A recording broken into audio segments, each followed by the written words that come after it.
Inamuro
is Jesus. Nataka tumwimbie Bwana. Sasa tujaimba. Nataka turuke. Niliwaambia vitu za kitambo tunaacha kando siku ya leo. Gai wako wewe wa male. Hallelujah. Gai wako wewe wa male.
Yes,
Pigia Bwana Yesu makofi mazuri. Hallelujah. Amen. Amen. Amen. Yeah, we thank God for this session. Naamini ya kwamba Mungu atatubariki. Even as we continue. This is going to be a different session kiasi because nataka tuombe. Bwana asifiwe. Kwa hivyo keti kwa muda mfupi, nataka nikupatie neno la msingi. Then we want to pray. Because there are prayers of preparation. You know, many times Mungu anaweza kuongea jambo na maybe akose maandalizi mazuri. And so when God speaks, it's good to to understand pia kwamba kuna some preparedness ambayo inahitaji maisha mwetu. And so I believe as a prayer, we are going to pray na pia tutaweza kuandalika ndio kila ambacho Mungu anataka kufanya kifanyike bila upinzani. Bwana asifiwe. Are we together? Yeah, na appreciate watumishi wa Bwana ambao wako na sisi. Mungu awabariki. I know we are going to have a session baadaye ya kuweza kufanya introduction because there are more who are going to join us in Jesus name. Now our conference, our theme vile tumekuwa tukiwaongoza ni a new beginning. Come behold, I am doing a new thing. And I want just to share briefly about the role of the Holy Spirit in initiating God's plan. The role of the Holy Spirit in initiating God's plan. And so na kile ambacho nitakachofanya ni kwa sababu baada ya dakika chache niweze kuongoza, just to pray kwamba the Holy Ghost may have his way in our lives. Bwana asifiwe. Na especially that brokenness, you know, kuna vile roho Mungu anapenda kusaidie, anapenda uweze to get a place and just to have his way in your life. I've shared this I think this is a word Mungu anazungumzia miaka mingi. Nimewaambia kwamba kuna wakati nilikuwa nimeenda mlimani kuomba siku nyingi na I think there were 40 days, na baada ya kuomba siku hizo I think it's 37 when I was about to finish my prayers. So I was just there wait upon God, of course, kushukuru, kumwambia Mungu asante kwa kila ambacho umefanya. Na then Mungu akanizungumzia jambo ambalo lilishtua sana wakati huo, na the way he spoke to me mpaka leo hii I actually feel that word because it keeps on vibrating my spirit. Akasema kwamba now I have achieved the level of brokenness I needed in your life for me to be able to lead you. Ya kama sasa, imagine siku zote umeomba na kumbe kuna kitu Mungu amekuwa akitafuta na hakiko. Ya kwamba now nimepata a level. Actually not a level. I've now gotten the brokenness ambayo nilihitaji ndio niweze kukuongoza. Bwana asifiwe. And so Bishop, karibu sana. Watumishi wa Bwana, siwapikie makofi. Amen. Asante. Yeah, so when God spoke to me that word, nikahisi ya kwamba kumbe kuna wakati mwingine unaweza kufikiria pengine you are humble, ama pengine hata Mungu akitaka kutembelea haukuangi na shida ama hakuna shida, barabara ziko sawa, lakini Mungu anahisi ya kwamba there's a problem. Na tumeambiwa na Pastor Simon ya kwamba when God, Mungu, the reason why Mungu kutangaza ya kama I'm going to do a new thing, huwa anasema hivyo ndio apate what we call the appropriate response or preparation. Bwana asifiwe. I don't want to go here direction because alizungumza ya kwamba he's going to build up on the same. So sijajua kile ambacho atakachoongea, but he was saying kama God decrees things na ndiposa aweze kupata watu ambao wanajua kujiandaa. And so when God spoke to me that, wala ambao naingia nasema kwamba I was praying for many days, 40 days, na siku ya 37 ndio Mungu akasema kwamba nimeachieve the level of brokenness in you ambao nilihitaji ndio niweze kuongoza. Kumbe siku zote ambazo nimeomba, nimekuwa pale, Mungu ameona huyu mtu pale siwezi kumuongoza. And it's very possible ya kwamba many times Unaweza kuwa mbele za Bwana, wakati mwingine tunainua mikono, we say God we are here, lakini Mungu anaona ya kama bado sina barabara ya kupita mahali pale. Bwana asifiwe. Amen. Are we together? Kwanza watu ambao tuko wapole wakati mwingine, hawaongeangi mambo mengi. Utasema, huyu ndugu amenyenyekea. He's very humble. This sister, vilako. Lakini Mungu can also see you as a very stubborn person. Because Mungu huangalia mioyo. Unaweza kuwa mpole, pengine hauna maneno mengi, lakini moyo kuna changamoto. And so as I share about the role of the Holy Spirit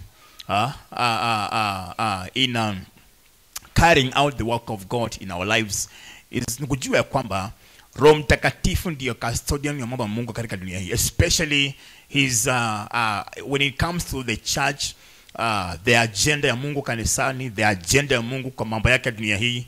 Roho Mtakatifu ndiye amepatiwa nafasi ya kuweza kuendeleza. Yesu akasema kwamba afadhali niende, because when I go I'm going to send the helper, who is what?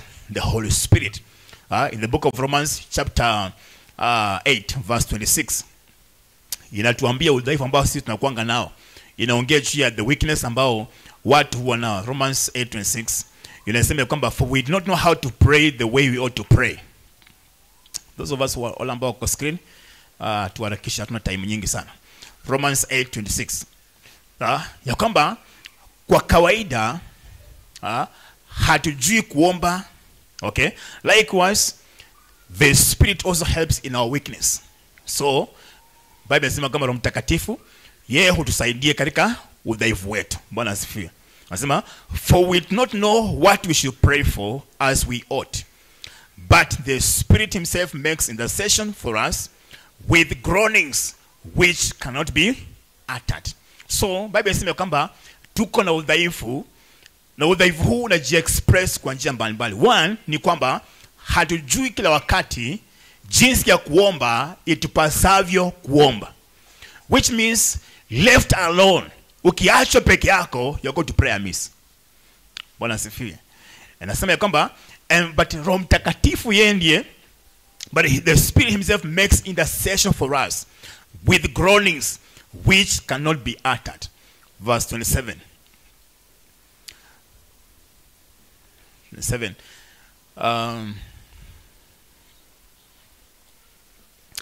Romans, reading. Okay. He who searches the hearts knows what the mind of the Spirit is, because he makes intercession for the saints according to what? The will of God. So, Roho Mtakatifu akikuongoza kuomba na kufanya maombezi, hawezi kuomba offside. Bwana asifiwe.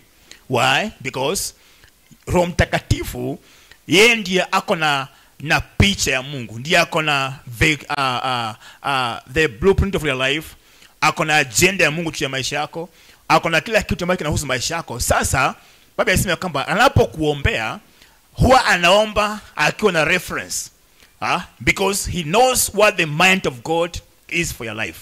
Anajua kile ambacho Mungu anakuwazia. Like now, yeye anajua vizuri kile ambacho anafaa kuzaa wakati huu. Anajua vizuri as a ministry mahali tumefikia, as an individual mahali umefika, kile ambacho Mungu anataka kutenda maishani mwako. Bwana asifiwe.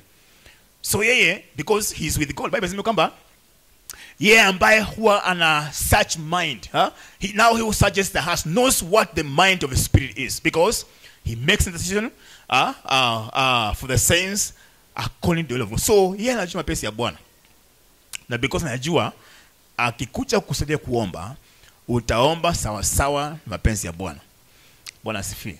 And so this one brings us to a very key point ya kwamba as we pray as a church, lazima tujue jinsi ya kuweza kushikamana Roho Mtakatifu na kumpatia nafasi na kuweza kumruhusu aweze kuimplement agenda ya Mungu kupitia maisha yetu. Because I said we may have such a meeting, and this has happened so much wakati mwingine kwamba Mungu anasema I am going to do a new thing, and then we hijack his agenda, then tunakuwa mambo mengine mengi bila kuruhusu mwenye alisema kama I'm coming to do something, bila kumpatia time, bila kumpatia a good preparation. Bwana asifiwe. If God said, if someone said maybe hata mtu kama rais aseme ama governor aseme kesho ndio utembelea, what will happen? utaketi ungojee kesho. Hapana. There are things you're going to do because unajua kwamba kuna mtu ambaye anatarajia, sijui akija hapa ataongea kitu gani, sijui atanisaidia kitu gani, but because of the nature ya mtu ambaye atakaye kuja ama yule ambaye amesema atakuja kutuona, there's a preparation nafaa kuwa nayo, na hiyo nisaidie kuweza kuwa sawa sawa, kuweza kuwa na place ambapo I can do his will, he can implement his will through my life. Bwana asifiwe. Let me just take a scripture in the book of Luke chapter 2. Luka mtakatifu mlango ni wa pili kweli, hapana, mlango wa kwanza, sorry, verse 26. So we want to make a prayer na Mungu wetu ataweza kutunaimesha. I believe there are things ambazo Mungu atakazaliwa in this place, na we are going to allow him to do it. Amen. And so we want to give the Holy Spirit wakati wake maisha mwetu aweza kulimisha yetu. The Bible says, and okay, yeah. Now in the 6th month, the angel of Gabriel was sent by God to a city of Galilee named Nazareth. So wakati Mungu anafanya jambo jipya to a nation, and to a virgin betrothed to a man whose name was Joseph, of the house of David. The virgin's name was Mary. Verse 28. And having come in, the angel said to her, "Rejoice, highly favored one, the Lord is with you. Blessed are you among women." But when she saw him, she was troubled at his saying, and considered that what manner of greeting this was. Then the angel said to her, "Do not be afraid, Mary, for you have found favor with what? With God. And behold, you will conceive in your womb and bring forth a son, and shall call his name Jesus. He will be great and will be called the Son of the Highest. The Lord God will give him the throne of his father David. And he will reign over the house of Jacob forever, and of his kingdom there will be no end." Then Mary said to the angel, "How can this be, since I do not know a man?" 5. The angel answered and said unto her, "The Holy Spirit will come upon you." Say, the Holy Spirit will come upon you. "And the power of the highest will overshadow you. Therefore also, that Holy One who will be born will be called what? The Son of God." Verse 36. And now, indeed, Elizabeth, your relative, has also conceived a son in her old age.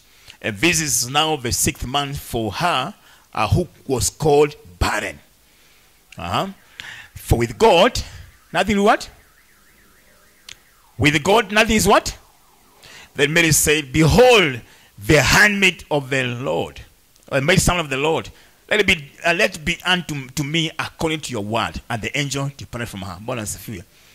Now, this is a story ambayo inaingiza nchi nzima, and of course even humanity to another level, another phase altogether. The things happening here sio mambo ya kawaida. Of course ilikuwa imetabiriwa, but how things were to happen haikuwa imejulikana sana, although nabii ulikuwa umetolewa juu ya a virgin conceiving. The Bible says when the season came ya majira mapya kutokea, yani ili mkombozi wetu aweze kuzaliwa, Bible says the angel came to Mary na akatangaza habari za kwamba umebarikiwa katikati ya wanawake, umepokea kibali mbele ya Bwana. Sasa you are going to conceive, and you are going to be the mother of our Lord Jesus Christ. Bwana asifiwe. Akamzungumzia how the child ambaye atakayemzaa atakuwa mkubwa, vile atakuwa mkuu, vile ataweza kuwa mkombozi, vile ufalme wake utakuwa na mwisho. Yani there are things ambazo aliongeleshwa ambazo ziko beyond her own comprehension. Bwana asifiwe. You know, I said one time here kwamba everything we see around, including you and me, we were once born. Kuna wakati hatukuwa na kuna wakati mwingine tukazaliwa. Bwana asifiwe. Which means there are things ambazo leo hii ziko na zinafaa kuwa kesho, and there are people ambao wamepatiwa mandate ama kibali cha kuweza kuyazaa haya mambo. Bwana asifiwe. And so if something is not there, haimaanishi kwamba haitakuwa siku zote, which means because there are people who are not there, but today they are here. Bwana asifiwe. So there are things even in this ministry, even in your personal life, ambazo haziwahi kuwa pale, But I believe the time comes when God does a new thing and purposes to do something ambayo hushangaza watu.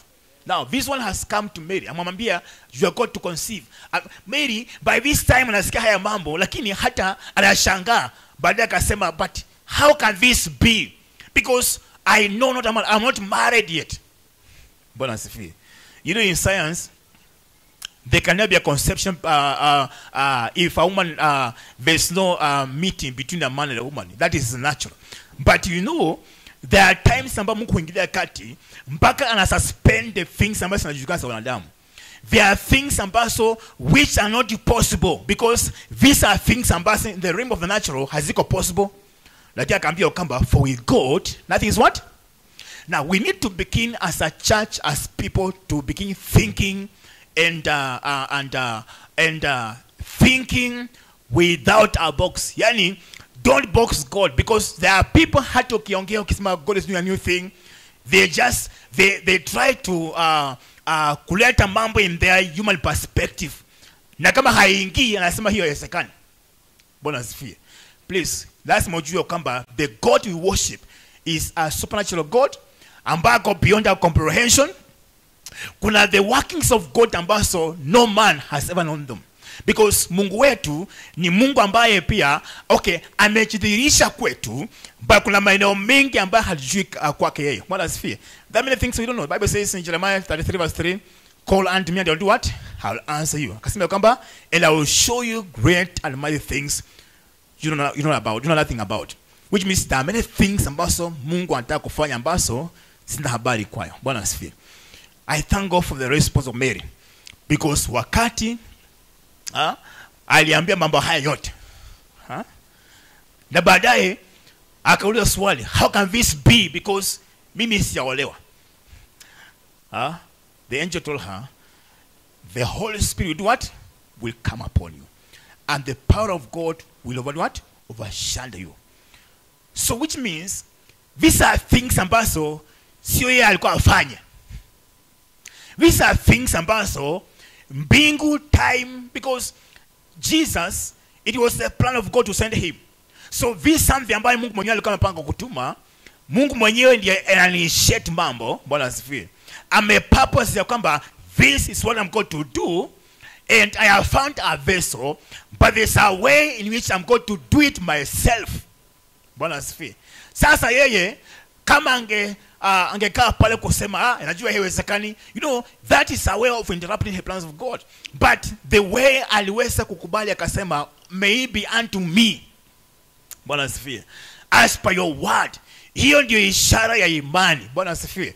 And so leo hii want us to pray, say, oh God, whatever you want to do in this ministry, it is possible there are things you want to do ambazo hatuna habari juu yake, hata zingine hatusielewi, but the fact that I don't understand what is happening, haifai kunipatia room ya kuweza kudoubt kile Mungu amesema kwamba he's going to do, because if anything, Mungu wetu is beyond understanding. Bwana asifiwe.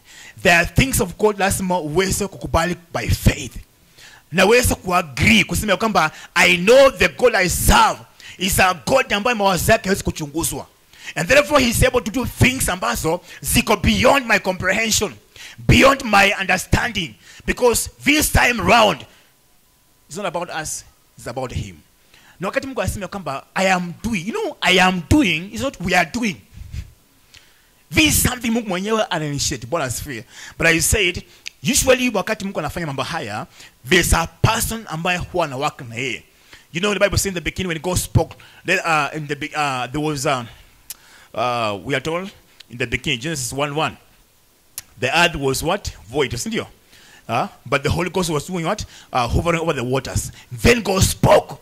So when he spoke, the Holy Spirit began acting on the words to bring about the creation, to bring about the order.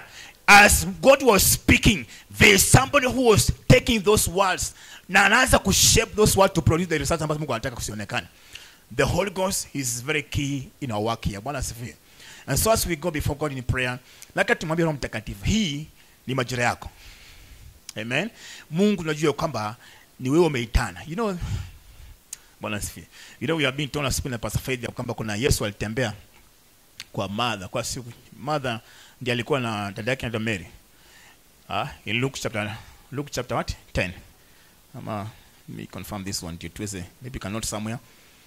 Luke 10. Yeah, kuanzia verse 38. Well, hapo ndio Yesu alienda kwa mother. And you know Jesus wakienda pale is like he had a lot to give these people. Bwana asifiwe. Alipoenda mother of course hakuwa busy. Shughuli zake kila wakati. But Mary akachukua nafasi ambayo haikuwa ya kawaida, kukaa chini na kusikiza.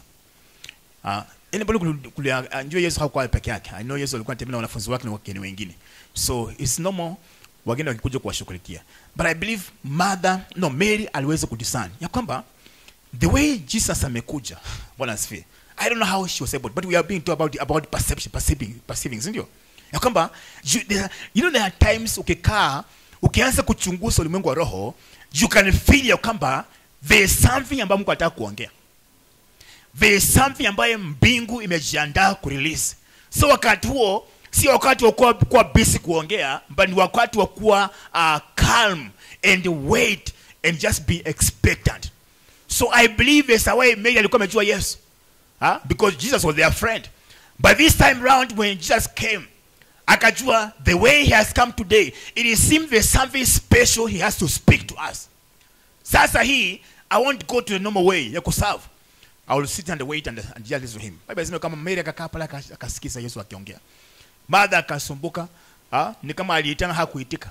Mary hakuitika. Baada akasema Yesu hata huwezi kunisaidia. Nimeita huyu akuja nisaidia hakuji. Yesu akamwambia mother. Yani hii ni kusisitiza. Ya kwamba you are so troubled by many things. But one thing is what? Needful. Na hii kitu moja ambayo ni ya muhimu sana, ya kukaa na kutulia na kusikiza. Hii ndio Mary amechukua, and that one is the better part of the portion. Bwana asifiwe. And I know, sometimes even as we are serving God, there are times when God speaks, you assume you know what he wants. You assume you know how he's going to use you. Bwana asifiwe. But ukiangalia the same Mary, I don't have time to read this scripture, but utapata ya kwamba kuna wakati mwingine ambapo Yesu alikuja kwao tena, mother aliendelea kuserve. Bwana asifiwe. Nafikiri iko kwa John chapter, let me confirm this one. John 12. John 12 verse 1. Let's go there. So mother kumbe hiyo kuserve Yesu na kufurahisha Yesu haikubadilika. Kuna kitu ambacho alikosa na hiyo ndio ilikuwa routine yake kila wakati. But there's something about Mary alifanya. Now the Bible says, then 6 days before the Passover, Jesus came to Bethany, where Lazarus was who had been dead, whom the Lord raised from the dead. Verse 2. There made him a supper. Mbona hiyo iko hapo? And mother did what? Si Luke ametuambia kama mother was serving, si ndio? Here pia hapa the same work, si ndio? She went serving. Okay, kutumika si mbaya. Ni gusuru, lakini pia wakati mwingine pia lazima kuwa sensitive. But Lazarus was one of those who sat at the table with him. Let's go to verse 3. Then Mary took a pound of very costly oil of spikenard, anointed the feet of Jesus, and wiped his feet with her hair, and the house was filled with the fragrance of the oil. But as if now, the first time Jesus met these ladies, we see all of them there. Mother with her noble work of serving. Bwana asifiwe. Mary naye ameketi chini anasikiza, hasumbuki kama mother. Now the next time Jesus shows up here, we see mother with same business serving, which means this woman ambaye ako in the routine work, ako na opportunities ambazo they can help her, they can make her to serve God better, lakini because amekuwa so much caught up by routine things, anafanya mambo kwa hali ya kawaida, habadiliki. Mbona asifiwe. But Mary changed, because this time round there is something she did ambayo haikuwa kawaida. Biblia inasema kwamba Yesu alipotokea, because I believe the way Jesus alishia na mother, alifungua moyo wake, akamzungumzia mambo mengi mazito, mpaka akapokea ufunuo, huyu Yesu anatoka wapi, alielekea wapi, and which part can I play in his life, na akajua part. So this time round, wakati Yesu alitokea, Biblia inasema kama akachukua mafuta ambayo kuna kalama kubwa sana, very costly. Bwana asifiwe. Yeah, but one of the disciples, Jesus said, someone son who will betray him, said, kuna verse nataka kupata pale chini. This is verse 7.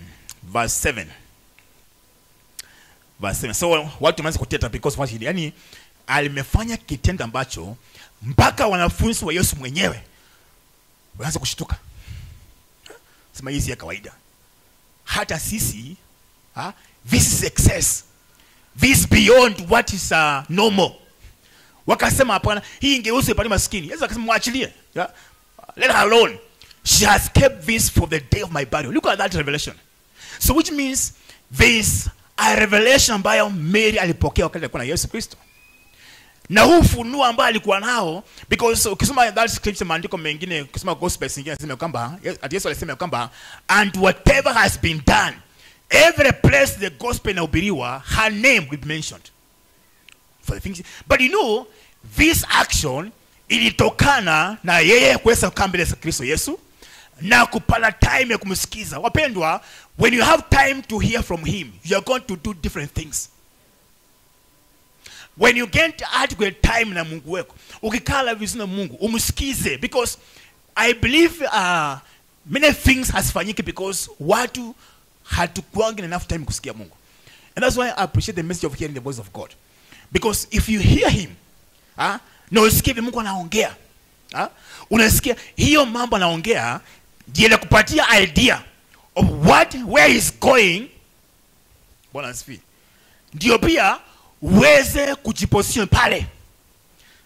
Bwana asifiwe. There's a way God want his people to be positioned. Simesha ubiria juu ya spiritual mathematics. Ile ya Zakayo. Zakayo ambaye alikuwa mfupi wa kimo, si ndio? Pero wakati aliposikia ya kwamba because ya kimo chake hawezi kuona Yesu, akasema siwezi malizia hapa. Akauliza Yesu anaenda wapi? Akasema Jericho. Sema Jericho ako hapa, kwa hivyo atapita hapa na pale. Akimbia mbele mbio. Kusema nyinyi kaeni hapa mkupambana na Yesu. I know where he's going. I know where he can sit, ndiye anipate. Bwana asifiwe. Direction. Sasa yeye because alijua Yesu anaenda pande gani, akajiweka in a place, akajiposition in a place ambapo Yesu alipokuja akasema Zakayo, nimekuona. Sasa leo hii shuka chini, because today I am going to dine with you. Bwana asifiwe. Wenye unaenda kuona Yesu, wengine nafikiri walisukumana huko, wakasukumana, akasema ni bebe nione Yesu, asema ni akubebe, kila mtu hapa, kila mtu ajisaidie. Baadaye but here comes a man who was wise, ambaye alijua direction ya Yesu Kristo mahali anaelekea, na akajua how to do what you call the right positioning. Bwana asifiwe. Na mahali pale sio tu kumuona Yesu, aliona Yesu, lakini pia pale Yesu mwenyewe alimwambia kwamba Zakayo shuka, we are going to day in the house. Na walipoingia pale, I don't know what happened ndani ya nyumba ya Zakayo, but the next time we see him waking up, asema Lord, kama nimeibia mtu Bwana asifiwe. Akasema na nusu ya mali yangu ninapatia nani? Which means akaweza akasema kwamba akasema huyu pia ni mwana wa Adamu, mwana wa Ibrahimu, na huyu pia wokovu umekuja kwake. Bwana asifiwe. What I'm saying friends ni kwamba we need to be sensitive, especially in the new season, kupatia Roho Mtakatifu nafasi ya kuweza kukuposition. Bwana asifiwe. Ya kuweza kuhudumia.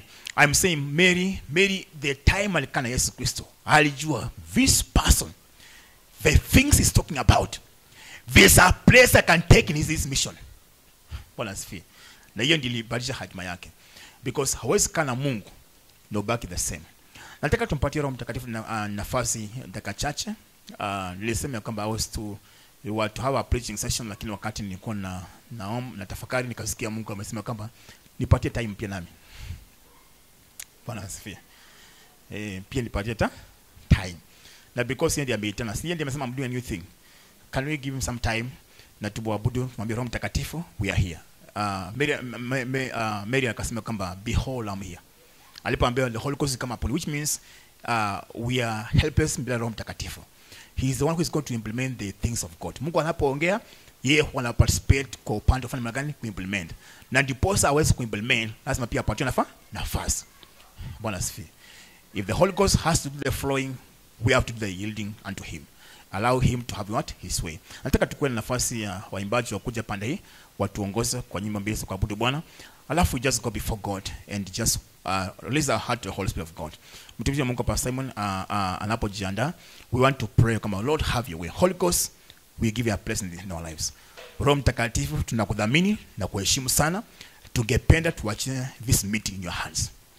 We want to release ourselves. We want to have your way. Kila ambacho mbingu uko nacho, hata kama hatuelewi, we are like Mary. We are saying, Lord, do unto us, O God, the way we want. Bwana asifiwe. Na Mary, hata kama hakuelewa, si alichukua mimba ya Yesu akamzaa Yesu. Siku hizi si ndiye tumesherekewa sana, ndiye anaheshimika kwa watu wote. Bwana asifiwe. Why? Because aliweza wakati majira ilimjilia yeye. Wakati ajua kama kuna kibali amepokea, aliweza cooperate na kibali cha Bwana na akafungua moyo wake na akampatia Roho Mtakatifu nafasi maishani mwake. And whatever God wanted to do in her life, ikafanyika. Leo wapendwa, it would be an awesome thing if we allow the Holy Ghost to have his place in our lives. Bwana asifiwe. As we allow him to have his way in our lives, in the mighty name of Jesus Christ. So what's our prayer? Our prayer is, Holy Ghost, we are here. Do unto us the way you place. Do unto us the way you are planned. Hata kama iko beyond my expectation, do it. Even if it's hata kama sielewi, I am agreeing kwamba there are things I have no idea about, but I want to do my life. Bwana asifiwe. Can we rise on our feet na tuweze kuongozwa na waimbaji, alafu tuko nafasi ya just to humble before God. I believe Mungu atainua watu from this conference. There are people watatumikia Mungu kwa njia ya ajabu sana. There are people who are going to rise here. Kuna wengine they are going to make there are people who are going to do things mpaka watu washtuke. The way Mary alifanya kitu mpaka akasema, wanafunzi wakasema, hii naye ni gani? Hii mafuta yote. Hii but Yesu akasema kuna ufunuo wako nayo hamuna. Bwana asifiwe. I believe as we come here, hii ni Mungu ameitana. Amen. This conference Mungu ameitana atupatie new beginning. Bwana asifiwe.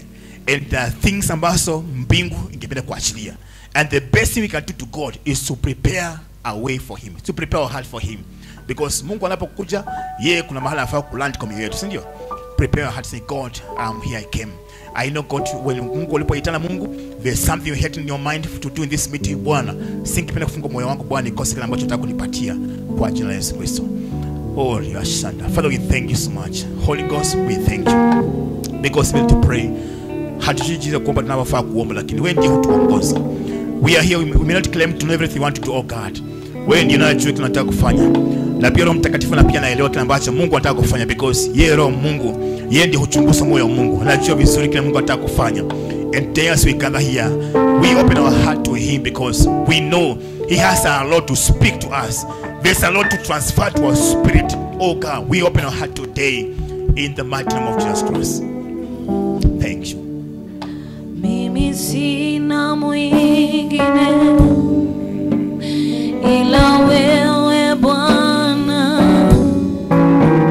kimbilio jingine ila wewe Bwana, napenda nikae nawe,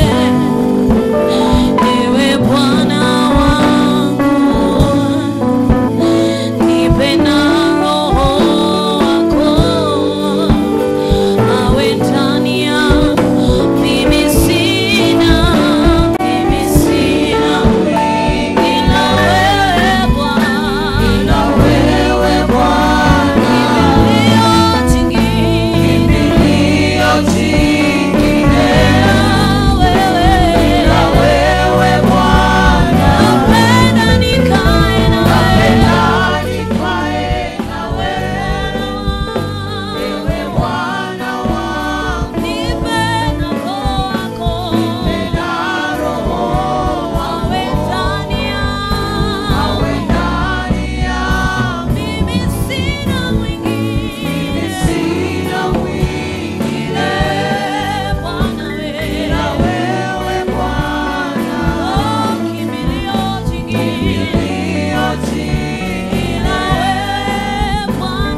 We humble today, my King, before you.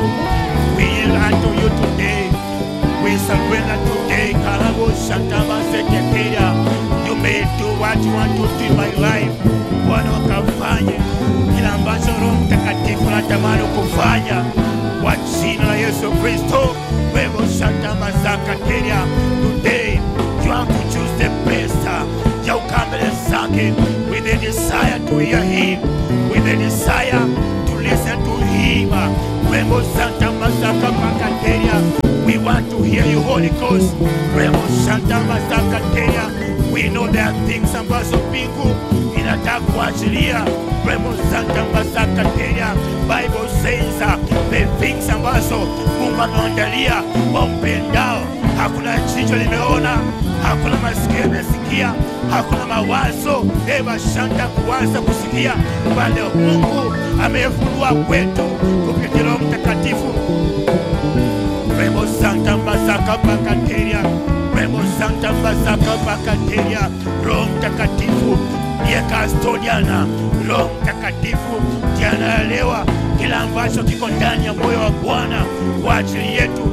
Roho Mtakatifu ndiye anajua kila ambacho mbingu iko nacho kwa ajili yako, kila ambacho Bwana you want to do, baina ambayo Bwana anataka kuingiza, baina ambayo Mungu angependa kuelekeze. He knows Reya Shanta Masakateria, do the yield to him. Rebo Santa Masaka Pakateria. If he has to guide us, kama atatuongoza, lazima tuvunjike mbele zake, lazima tukubaliane mbingu, lazima tumwambie Bwana, we are here, oh God, we are willing, my Father, do unto us, our King, the way you have purpose. Do unto us, my King, the way you desire. Do unto us, my Father, the way you delight in the name of Jesus. Rabo Shanta Masaka Paraseria, Rebo Shanta Masaka Pakateri Moseperia, Reka Shanta Masaka Pakateria, Rebo Santa Masaka Pakateria, Rebo Shanta Masako de Preseria, Rebo Shanta Masaka Pakateri Moseperia, Rebo Shanta Masaka Pakateria, Rebo Shanta Masaka Pakateria. Shikamana Roho Mtakatifu anza kualaina na sauti ya Bwana.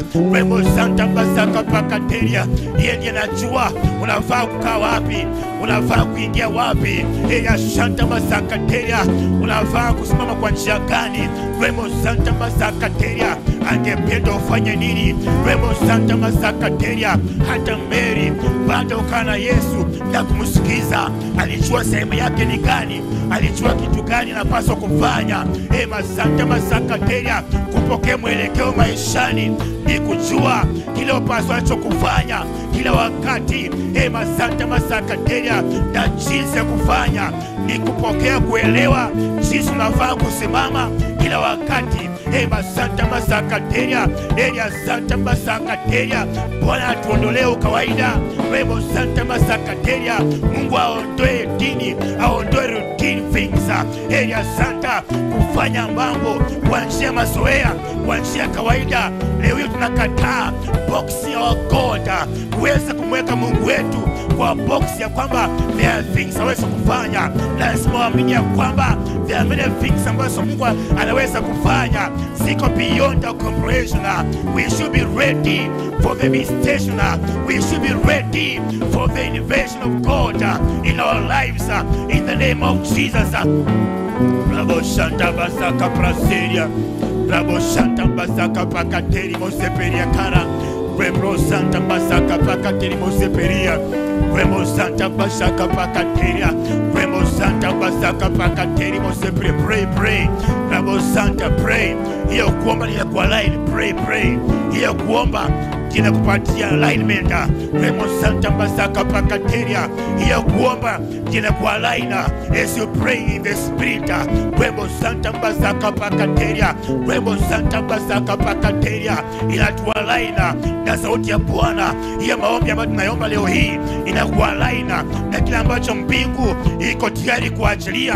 Hiyo prayer kama Santa Masakateria, Beka Santa Masaka Pakateria, hiyo kusiombea, hiyo kuchuachia kwake, ndiye inaleta alignment.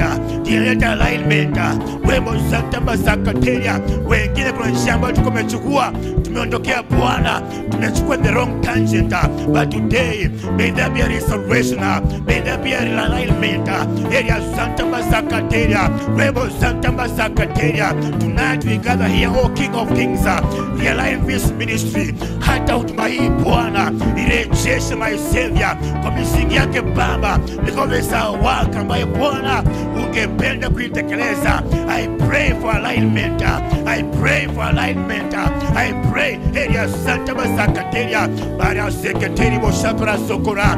Pepro Santa Masakateria. In this new season, Mungu yafanya mambo kwa njia ambayo si ya kawaida. There are things ambazo mbingu iko tayari kufanya.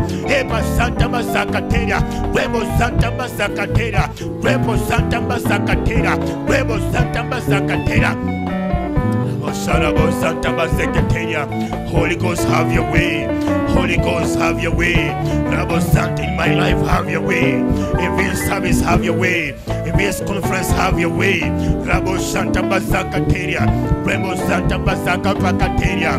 Mapenzi yako yatendeke. Eria Santa, sasa anza kuachilia mapenzi ya Bwana kwa ajili ya kongamano hii. Leo hii Karabo Secretaria. Wakati Mungu aliitana, kuna kila ambacho alitaka kutimiza. Yesu akasema kama waombeni ya kwamba mapenzi ya Bwana yakatendeke duniani jinsi yaliyo mbinguni. This a perfect will of God. Kuna mapenzi makamilifu ya Bwana. Kuna kila ambacho mbingu imejiandaa kufanya. Mwambie Bwana, I release your will, oh God. I release your will, my Father, for this conference. I release your will, my King, for my life. I release your will for my ministry. I release your will. Karabo Santa Masakateria. Rebo Santa Masakateria. Rebo Santa Masaka Pakateria. Rebo Santa Masaka Pakateria. Rebo Santa Masaka Pakateria. Rebo Santa Masaka Pakateria. Rebo Santa Masaka Pakateria. Rebo Santa Masaka Pakateria. Rebo Santa Masaka Pakateria. Rebo Santa Masaka Pakateria. Rebo Santa Masaka Pakateria. Rebo Santa Masaka Pakateria. Wakati mbingu yatangaza a new thing, pia ulimwengu wa roho unaanza kuwa active. Wakati mwingine ili kuexpress watu, wakati mwingine ili kuondoa watu, wakati mwingine ili confuse watu. Tangaza ya kwamba wakati Bwana I will not be confused. Rebo Santa Masakateria. Nakataa kuondolewa, nakataa kuwa displaced. Eria Santa Masakateria. Anza kupigana vita sasa, anza kukataa kuzuiliwa. Eria Santa Masakateria. Refuse to be displaced. Kataa kuondolewa. Rebo Santa Masakateria. Kataa kuondolewa. Tangaza ya kwamba I am being aligned. I am being aligned to your agenda. Wapendwa, ukiwa aligned utainuliwa. Ukiwa aligned utapenya. Ukiwa aligned utafanikiwa. Utasaidika na neema ya majira. Utaweza kusaidika na neema ya majira. When you align your life in the right way. Parasakatana Moseperia. Meka Santa Masakateria.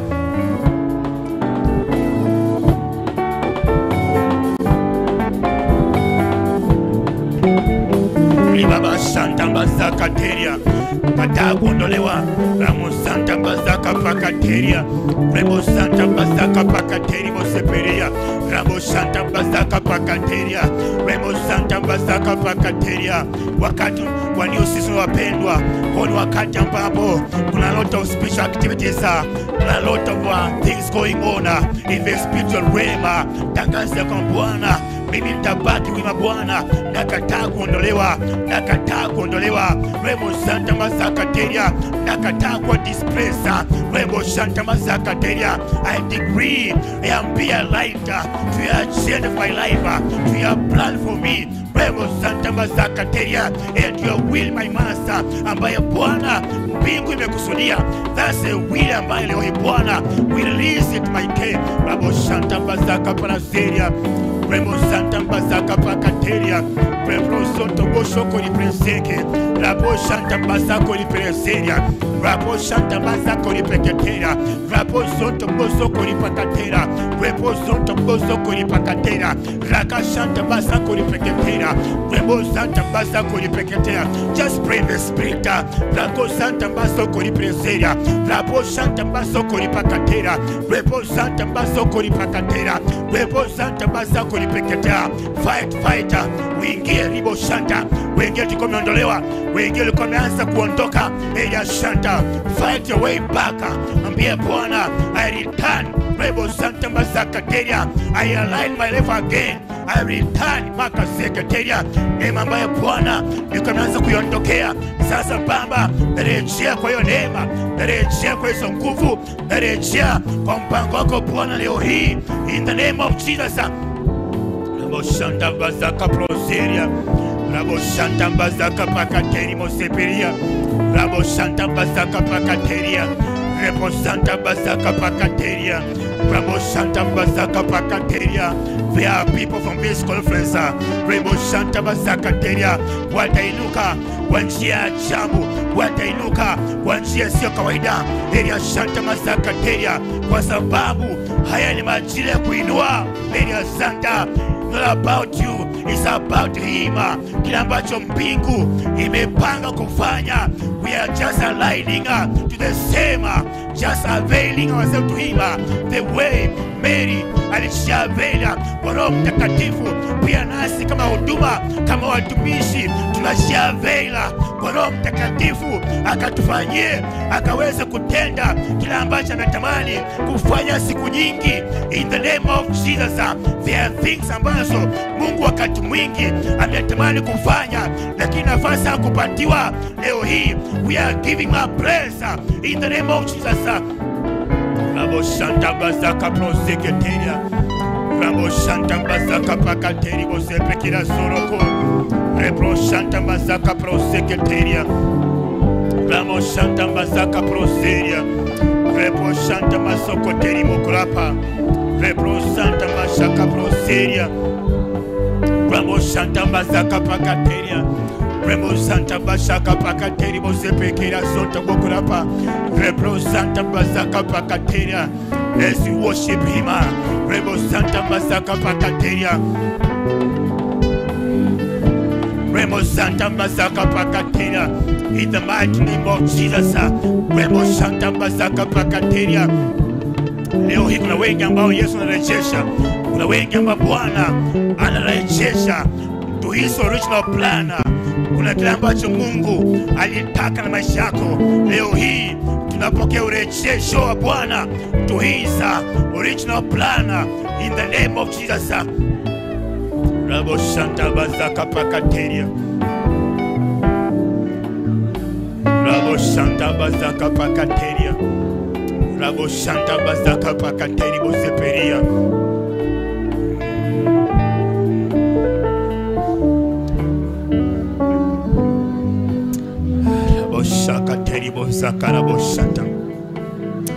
Nataka tuweze kusimama mbele za Bwana as we worship him, as we worship our Lord, as we lift him on high. Wacha pia kuwa tuna nafasi na kuisaidia kuingia kujirealign. Wakati Mungu anaongea wapendwa, is about alignment, is about positioning.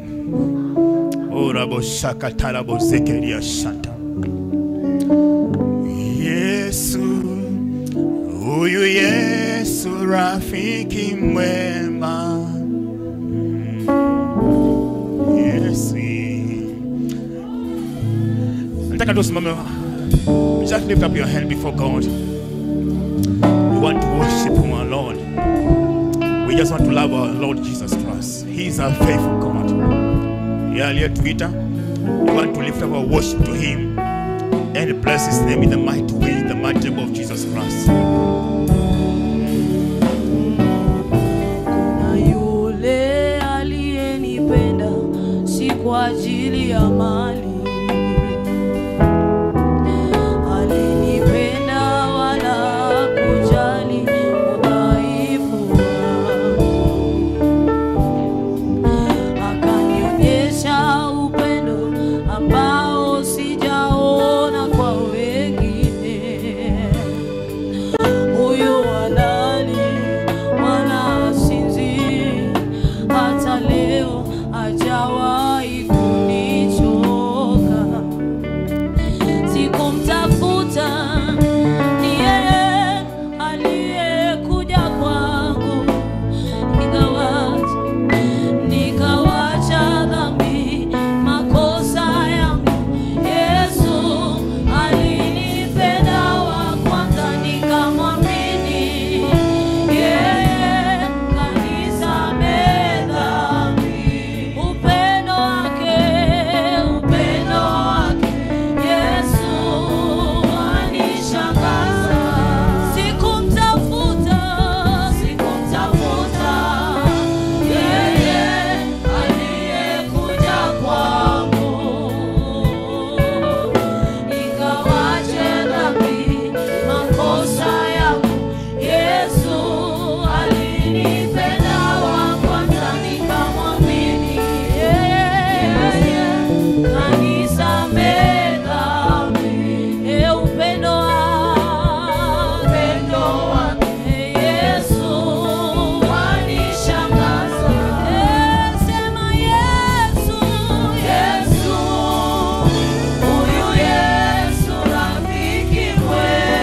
God, we bless you. We thank you so much, our Father, our Lord, for loving us, for purposing to do a new thing, oh God.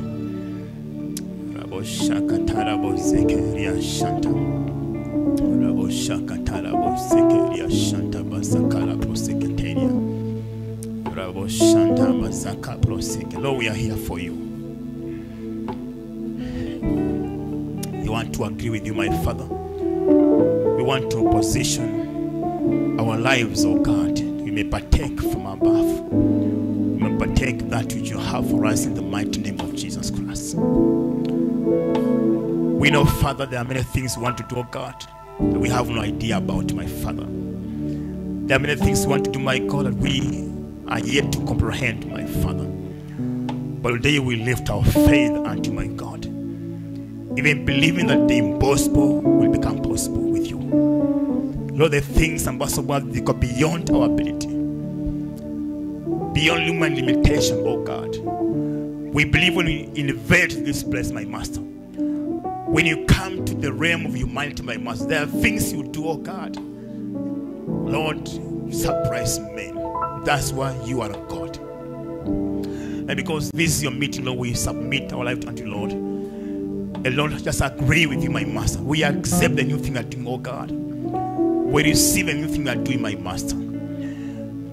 Help us, Holy Ghost, to align our lives to what you are doing. Help us to position our hearts to a place above the heavens can apply what they want to do to us in the mighty name of Jesus Christ. Have your way, our Lord. Roho Mtakatifu kuanzia wakati kuendelea mpaka mwisho. Hii ibada chukua usukani. Watumishi watakaosimama pande hiyo watumie kwa nguvu zako. Watumie kwa uwezo wako. Even beyond their own ability. Beyond what they can speak by them. Beyond what they can do by in their human effort. Because Holy Ghost, when you take over the meeting, things will be different. Therefore we are here. Tunakutarajia Bwana Yesu ukabariki maisha yetu. Ukatuongoza, ukatuneemeshe. Ili Bwana pia utukufu ukaweza kurejea kwa kila jambo. Asante Mungu wetu. We bless you. We thank you so much. Asante Roho Bwana. Kwa jina la Yesu naomba nikiamini. Amen. Nataka tumpigie Bwana Yesu makofi. Amen. Bwana asifiwe. Wale tumeketi tusimame tumshangilie Bwana Yesu, tumpigie Bwana Yesu makofi mazuri ya sifa. Hallelujah. Amen. Nataka tuongozwe na praise team kwa nyimbo mbili za sifa. Alafu tuingie kwa kipindi kingine ambacho mtumishi Mungu ataweza kututumia kwa jina la Yesu. Bwana asifiwe. Are you blessed? Yeah, I feel Mungu wako hapa. Na mahali Mungu wako, everything can happen. Ndio? Amen. Asante. Hallelujah. Can appreciate God in a better way. Pe Bwana makofi mazuri. Celebrate Jesus, celebrate Jesus. Come on, celebrate Jesus. Hallelujah, hallelujah. Ask your neighbor, are you ready to celebrate the Lord? Are you ready to praise God? Je, uko tayari kumsifu Bwana Yesu? Hallelujah. Amen.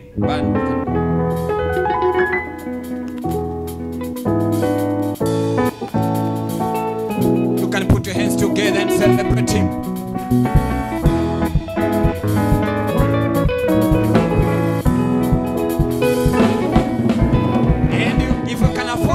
Dance, a big dance. Can you please go before God and dance?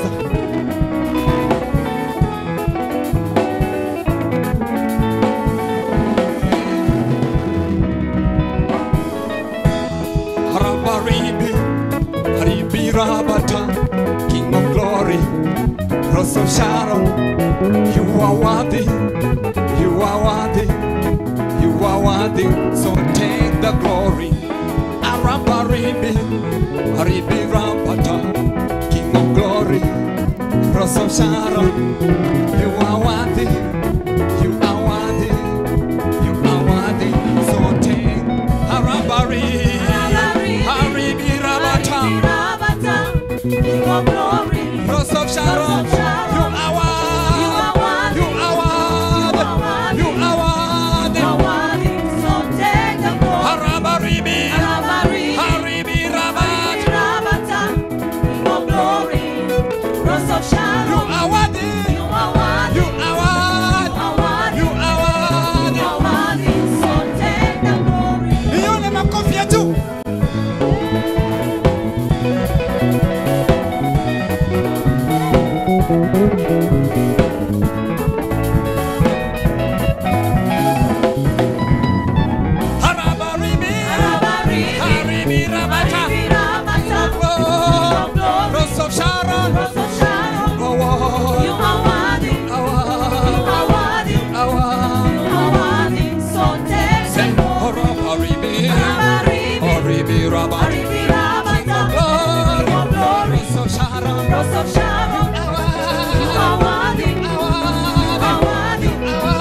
This kind God, another one, oh dear. This kind God, another one, oh dear. This kind God, another one, oh dear. This kind God, This kind God, another one, oh I say, this good God, another one, oh dear. Let's go. This kind God, another one, oh I say, this kind God, another one, oh dear. This kind God, another one, oh Another one, oh dear. another one, oh Another one, oh dear. another one, oh Another one, another one, another one. I say another one, oh. another one, oh I say another one, another one, another one. Let's go. Another one, oh dear. another one, oh I say another one, another one, another one. I say another one, another one, another one. No one else is like him. Another one, another one. No one can be like that to him. No one so gracious like he is. No one so good like he is. I say another one, another one, another one. I say another one, another one, another one. Another one, another one. I say another one, another one, another one, no day. I say, this kind God, another one, no day. Hey, I say, this kind God, another one, no day. Hey, I say, this kind God, another one, no day. This kind God, say another one, another one, another one, another one, no day. Another one, another one, another one, another one, no day. Another one, another one, another one, another one, no day.